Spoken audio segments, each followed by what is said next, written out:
good morning, afternoon, or evening whenever you're watching this video. I'm excited to tell you guys about the political ideologies of the 1800s.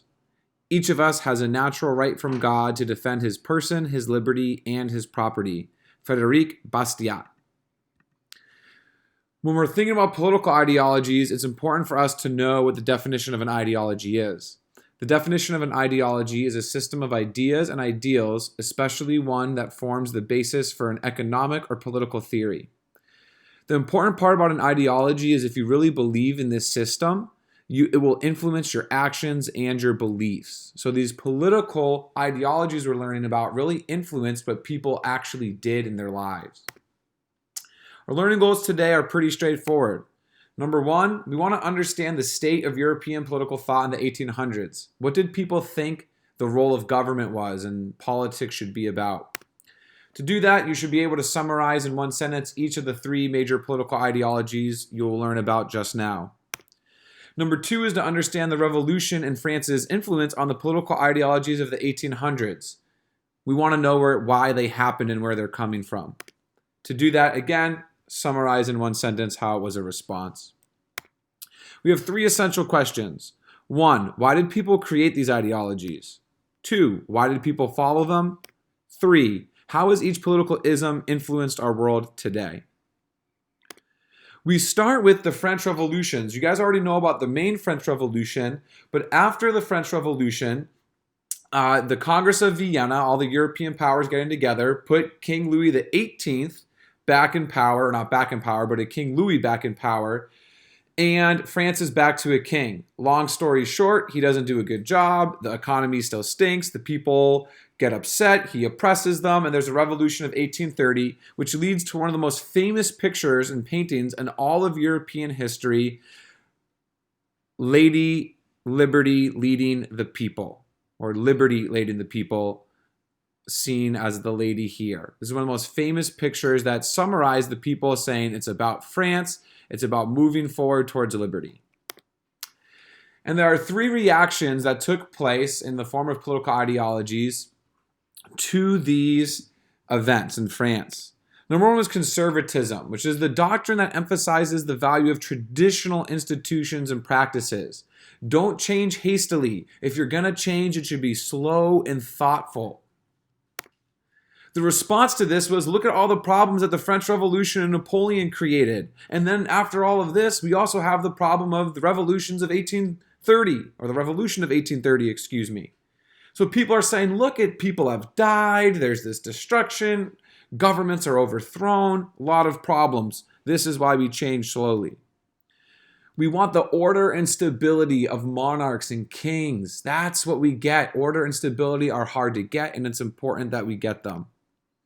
Experience, tradition, history, these are the things that are important. And when we think about these things, we're going to see the church and the family are really important to conservatives because they believe that the institutions that have been long lasting, trust them, it's good. You want to think what's best for the group, this order and stability, as opposed to the individual. And it's people like these guys, the monarchs, the elites, that are supporting conservatism.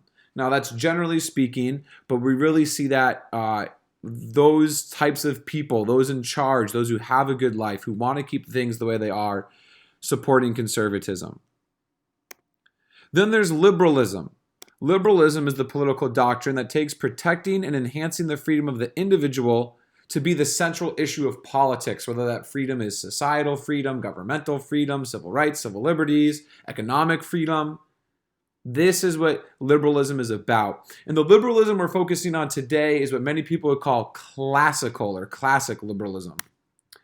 And their response was, look, there was a lot of good ideas and rights that took place after these revolutions, even though there was some bad, so we can't go crazy, but there's a lot of good happening. And liberalism is really what we see as the foundation of modern Western political thought. The ideas we're going to talk about briefly here are going to be the ones that you should recognize still being around in America and Western Europe today. So there's this idea of direct representation. Now, back then, that didn't mean everyone voted or that everyone was represented, but that you were somehow represented by the government. Economically, this meant that you had laissez-faire economics or Capitalism, let it be. Laissez-faire is French for let it be. And the idea is you have your trade and your industry controlled by private owners, and they want to make money, they want to make a profit. That's capitalism. And this should lead to competition, which should lead to the best products and prices and efficiency, etc., etc. But we still see that there are these constitutional monarchies and elites that they still are okay with having. They're not saying we have to have full-blown democracy. We just want more rights. We just want government to be for the people. That direct representation is saying we want to have government being for the people and by the people. And we want to have our individual liberties because we're represented, and those people will give us the freedom of speech and assembly and the freedoms in the Bill of Rights and the Declaration of Rights of Man and of the Citizen. But there will still be those constitutional monarchies and those elites. I apologize for this little typo. You see the roots here of liberalism are coming from John Locke, from the Enlightenment, and from those declarations I just mentioned. The supporters of liberalism tend to be the Enlightenment followers, and those people tended to be the middle class. And we also see that people who felt like they were oppressed, or even nations who felt like they were oppressed, they would support liberalism. Finally, there was this response of republicanism. And republicanism is the tradition of political thought that stresses the interconnection of individual freedom and civic participation with the promotion of the common good.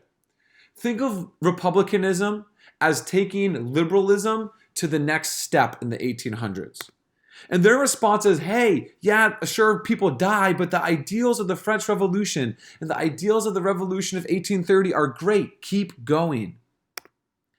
And they're very focused on government by the people. It's not enough to have this sort of direct representation where not everybody's represented, but some people are, and maybe you're actually represented, maybe you're not. No, we want government by the people. And so because of this, they expand franchise. Franchise is the right to vote. We want more people voting. We want more democratic participation. But it's important to remember, with the exclusion of women. This is all for men. All three of these ideologies are focused for men because that's how society was. And there we see it. Not women. Women don't vote. And eventually, republicanism will really become incorporated by liberalism. Not purposely, but as liberalism advances and becomes more and more about voting and even more rights and more civic participation, republicanism eventually just gets incorporated by it. Liberalism takes it into itself.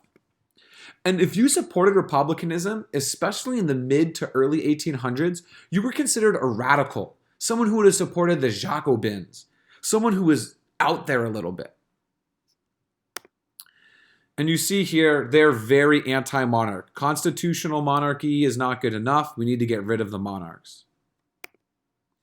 And in conclusion, this is where we get a lot of our modern ideas of left versus right. You see, the people on the left, the Republicans, the liberalisms, they were considered the supporters of the revolution because they would be to the left of the king in France and the Estates Generale, and those were the people who tended to be against him. And they believe in freedom, equality, rights, progress, reform, and this idea of internationalism. The world is connected. It's not just about your country. Your country is very important, but also this idea that these are worldwide ideas. If you sat to the right of the king in France and the Estates Generale, you were a supporter of the king. And these are the people, again, who are supporting authority, the hierarchy, the order, duty, tradition. And they tend to be a little nationalistic, especially in the modern day. Nation is more important than the individual. And you see, this is where we get our political spectrum, as I just said. And eventually we'll talk about all of these. All the way on the left, you have communism. All the way on the right, you have fascism, which isn't actually on this political spectrum, but that's the autocracy we see there. And this is our introduction to the political isms of the 1800s. It's important to remember that liberalism is going to be the most important one for us, but all of these are influencing the way people think, the way they act, the way they react, what they decide to do, and what they believe.